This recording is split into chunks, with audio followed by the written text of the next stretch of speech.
Never need motivation again. Hey team, and welcome to this week's episode of The Inspired Show, the show that's dedicated to helping you become that best version of yourself. If you find today's video helpful, don't forget to give it a big like. Let me know your comments in the comment section down below, and don't forget to share it with somebody that may help them as well. And if you're not subscribed yet, make sure you hit that subscribe button to stay up to date with every single episode. Don't forget, in the caption section down below, there's access to a free community where we can help you start your journey. There's also links to our social media pages where we post every single day tips to get you into the best shape possible. Today's episode is all about motivation. Now, motivation is one of the biggest barriers for people reaching their goals. When they're not succeeding, one of the biggest challenges is they simply do not have the motivation. I'm just not motivated. I'm not motivated to go to the gym. I'm not motivated to eat better. I've lost my mojo. Have you ever felt like that? If you have, let me know down below. It's a very common problem. And this is where motivation can be a big bottleneck for a lot of people. Don't get me wrong, when motivation is there, life is great.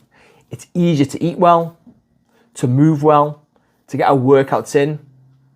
Life is good. But when motivation isn't there, everything is so much more difficult. It's harder to cook up that nutritious meal. It's harder to get out and get a movement in. And it's definitely harder to go and do that workout after a busy, stressful day in work. So one thing we know about motivation is it's unreliable. It comes and it goes. That's why utilizing it as a mechanism to reach our goals is not the best choice, because if we're not motivated the majority of the time, we're only going to get short bursts of progress, which means the progress you're going to be making is going to be very minimal, but probably short-lived, and you're probably going to regress when motivation isn't there, because you end up going back into your bad habits and rituals around your food, around your movement, around your mindset. So what can we do instead of utilizing motivation? Because we need to come away from motivation in order to reach our goals. Well, I'm a big believer in really focusing on the reasons why we need to change. Like, why it's so important we want to start our journey. So have a think about where you are with things right now. And a lot of people, they do not go deep enough on this. They'll say things, well, I want to be healthier. I want to be there for my kids. I want more confidence. I want more energy. But they're very much surface level. We need to go a little bit deeper. So really ask yourself, like, what is this impact having in your life right now? Like, health-wise, how is it actually impacting your health? Like, are you maybe close to developing diabetes? Have you got health conditions that run in the family that you're worried about? Is it having an impact on your joints, your bones, your muscles? What does it mean for your confidence? Like, is it stopping you wearing the clothes you want to wear? Stopping you being intimate with your partner? Like, you don't take the children swimming? What impact is it having on your children? You want to inspire your children. Like, are they picking up your bad habits? Are they making poor dietary choices, gaining some weight, getting out of breath? Are they feeling self-conscious? How is it impacting your energy and work? Is it stopping productivity? Is it stopping you going for the promotion you'd love to go for? So get really clear on how it's impacting your life right now, but also think about where you want to be. So if you were to overcome these challenges and have that confidence, have that energy, be that inspiration to those around you, like, how much better would your life be? How would that make you feel? Like, what would it look like? What would it smell like? What would it feel like? And that's the starting point. Think about your why. Once you think about your why, that will inevitably ignite a spark inside you. And with that spark, that can allow us to take action. And action always trumps motivation, because taking action will allow us to build momentum. So for example, you think about your why, you get really clear on it and say, right, I'm going to make some changes in my life. So you take action with regards to your food. You start eating better on a regular basis. You start moving more on a regular basis. You might throw in a couple of gym sessions to become stronger and fitter. And by taking these actions, what you then do is you build momentum in the things that you're doing. And when you start building momentum in the things that you're doing, guess what's happening? You start building routine, you start building habits, and you start building discipline. And the more you take action, the more disciplined you become. The more disciplined you become, the more likely it's going to become a habit. Just like you wake up every single day and brush your teeth.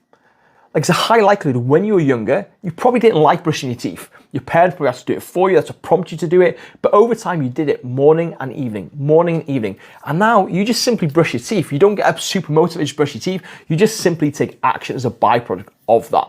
So building these habits is going to be absolutely essential for you to overcome the need for motivation, because there will be days when you don't want to cook that nutritious meal.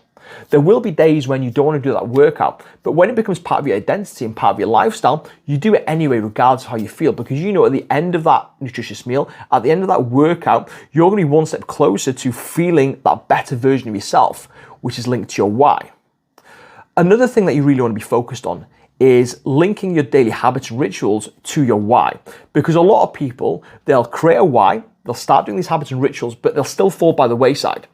So it's actually linking these habits into your why. Like, why is so important? So let's look at your daily step count as a really good example from a weight loss point of view. Like, doing your steps isn't simply doing your steps. Like, how can you link that to your why? Well, think about it like this. Like, why am I doing my steps? Well, I'm doing my steps to increase my energy output. When I increase my energy output, I'm more likely to be in my calorie deficit alongside my nutrition, which is going to allow me to drop some body fat to get leaner. When I become leaner, I'm going to feel healthier. I'm going to be more confident within myself, and it's going to allow me to reach my goals. The same goes for your food prep. Like, you might not want to do a bit of food prep on a Sunday. It takes maybe an hour or so. But you're thinking to yourself, I really can't be bothered to do my food prep. I've got no motivation. But you link your food prep to your why. Like, well, why am I doing my food prep? Well, I know I've got a really busy week this week with work, and I'm probably not going to have a lot of time to maybe cook any healthy meals. So if I do some meal prep, that's going to save me some time on cooking. That's going to save me some time on getting prepared. And I'm going to be more likely to stick to my nutrition, stick to my calories, which in turn is going to help me stay in that calorie deficit, which in turn is going to help me lose weight, which means I'm going to be on track to reach my goals, happy, healthy, more confident. So we're always linking it back onto why we need to be doing that, okay?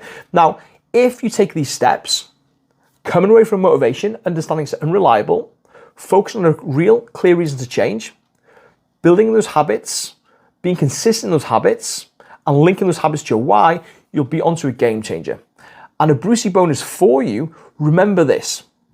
Even when you put these things in place, you'll still end up at a crossroads from time to time where you're not motivated, you're tired, you've had a busy day, a stressful day. You're going to have two choices. You're going to have the easy path and the hard path. Now, the easy path is a path of comfort where we slack off our food, we don't get a movement in, we skip the gym, we say, we'll do it tomorrow, we tell ourselves these little stories, it's easy. But that will lead to a hard life down the road where you're not reaching your goals, not reaching your potential. The hard option is going to do that workout when you don't feel like doing it. It allows you to become one step closer towards your health and fitness goals. It's cooking that nutritious meal when you order an Uber Eats.